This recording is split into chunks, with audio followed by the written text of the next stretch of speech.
been around the channel long enough, you know that in times past we've talked about pro players getting caught cheating, ranked players that were just #1 getting caught cheating, and I've always wondered what about those people that get caught, they get called out, and basically they leave the scene, that just want to come back under a different name, under a different alias, and do it all again. Well, it actually happened this time, and we're going to talk about it today. Also, with an Apex Legends Oopsie on Twitter that I thought was pretty funny, and a lot of people actually think were calculated. Hope you're all doing well. My name is JMeyels. As always, make sure to click the like button and subscribe to the channel. If we hit 3,000 likes on this video, as promised in my stream yesterday, I will do the one chip challenge. I have no idea how hot that thing is, and I'm a big baby when it comes to hot stuff, so we'll see how that goes. I'm not expecting you guys to even hit the 3,000. So all right, coming in at the first story, this one's really quick and really simple. I thought this was kind of funny though, because a lot of people actually thought this was on purpose. This was sent to me by Shadow, a static Shadow on Twitter, so shout out to him. And basically, Respawn and Apex Legends was nominated once again for the best community support, and when Apex Legends replied, here's what they said: we're honored to be able to, instead of serve our community, they said we're honored to be able to serve our incredible community every single day. And out of all words you could have misspelled or misused or made a typo on, it was server, probably the thing they have the biggest issues with. And I thought it was just kind of funny. A lot of people are thinking that it was on purpose because it was just like a little bit of a joke. I'm not really sure. Let me know what you think in the comments below. Nonetheless, it's pretty funny. All right, moving on to the main topic. So there was a guy many ages ago, I don't know how long ago honestly it's been, but basically got caught out for cheating and essentially deleted his Twitter, deleted everything, or went private anyways. And by the way, shout out to Causey on YouTube. This was all found by him. And essentially what happened is this guy got caught cheating and got exposed and was out of the scene, so they say, for a while, and then boom, came right back under a different name. And here's the proof that he's back, and was actually #1 pred on Apex Legends. And I thought this was just insane. I knew this was going to happen one day, but I didn't know how soon it would happen. So as you can see right here, these are the screenshots. Voice crack, by the way, don't call me out on that. These are the screenshots that Causey had in his video a couple of days ago. And as you can tell, is essentially this guy's name was Kuro6974, and it says that this account doesn't exist, or it didn't exist at the time.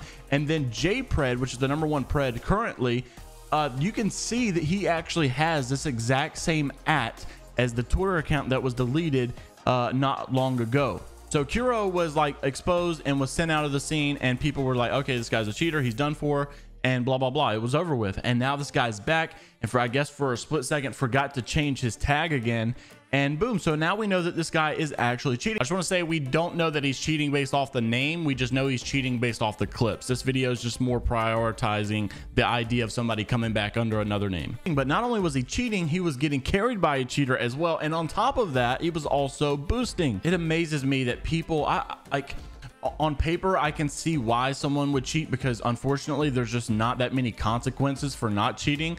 It's probably fun to be #1 pred or get a lot of attention, even if it is hate. And then whenever you get exposed, you're basically not losing anything, because it's not like you really have a platform. It's not like you're really famous on YouTube or Twitter or anything. So people don't really care, and it's not like they're getting law enforcement at their house arresting them or anything. So it's like, who really cares? You can always just come back under a different IP address or whatever it is, and like no harm no foul. So I get why people do it, but it is so scummy, and it's like, how do you feel accomplished? How does that #1 pred even feel good, knowing that you did not obtain it legally or legitimately? I don't know, let me know what you think down in the comments below. And is there any other pros that were called out for cheating that you think might be back, or that may have basically be cheating in another game? I know a lot of people went over to Valorant, and I wonder how many of those still, I mean, when you start cheating, it's like a virus, it's like a bug. You don't just go from cheating to all of a sudden I'm going to be legitimate now.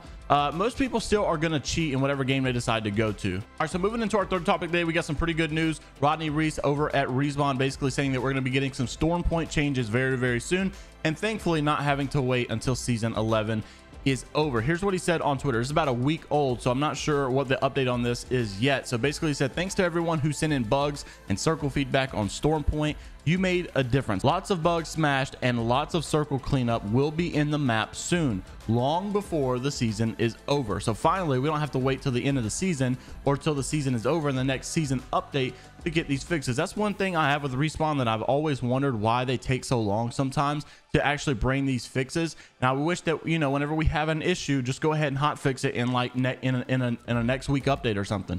Fortnite does these updates all the time, and I know it's hard for them to do apparently, but man, it's like how much more excitement or how much more stability or content are you getting when you're just simply getting these updates weekly? They're not just changing like the circles and stuff. Here's what Dexerto had in an article basically saying, on top of in circle focus, Respawn is changing storm point cover, including most barricades and rocks, particularly around barometer. Reese explained, we have changed things like the rocks, which are now larger to provide more cover, and some areas have new cover and more in general around choke. So let me know how you're feeling on storm point. Personally, I feel like my opinion on it right now is just simply like the map looks great, but every single time I play it, I have a hard time finding people, and it just becomes like a running around the map simulator. So I don't know how you guys are experiencing, if you found a trick or whatever it is to find more people or to stay engaged in more fights. How do you do it? Because I need to know. It feels like I play in one POI, I get some kills, and then it's the rest of the map I'm just waiting to the end of the game. Moving on to the gold nuggets for today. As always, if you made it this far in the video, comment down below gold nuggets. I've got my two families in the community. We got the gold nugget squad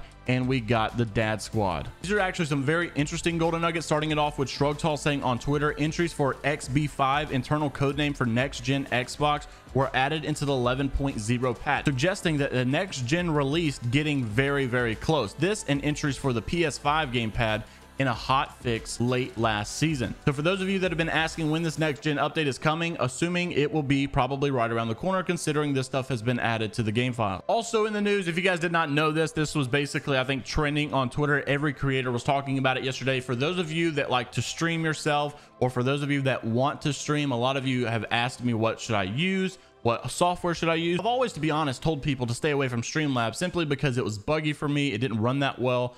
Essentially OBS itself was the best platform for me. It felt like it actually ran the smoothest, and I didn't really like all the Streamlabs plugins. Well, it came out that basically Streamlabs was stealing all kind of stuff, and I think they were doing it purposely, and they tried to backtrack and say it was on accident, blah blah blah blah blah.